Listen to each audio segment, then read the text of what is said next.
السلام علیکم۔ سمندری طوفان اسنا کراچی سے 500 کلومیٹر دور چلا گیا۔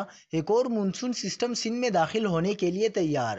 کراچی میں ایک بار پھر طوفانی بارشوں کی پیشنگوئی۔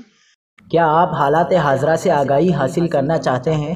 خبر کے پیچھے چھپے اصل حقائق جاننا چاہتے ہیں تو ابھی سبسکرائب کیجئے دل مل پاکستان کو اور ساتھ ہی گھنٹی کے نشان پر کلک کر دیں۔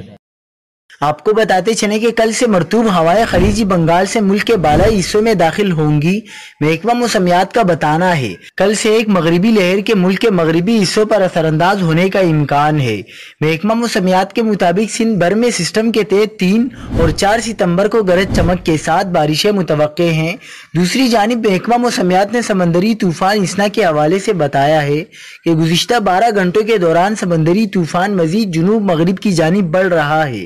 محکمہ موسمیات نے بتایا کہ یہ طوفان کراچی کے جنوب مغرب سے 500 کلومیٹر کے فاصلے پر ہے اور ماڑا کے جنوب اور جنوب مشرق سے 350 اور گوادر کے جنوب مشرق سے 260 کلومیٹر دور ہے۔ طوفان کے بلوچستان کے قریب ہونے کے سبب ماہی گیروں کو 1 ستمبر تک گہرے سمندر میں جانے سے گریز کرنے کی ہدایت کی گئی ہے۔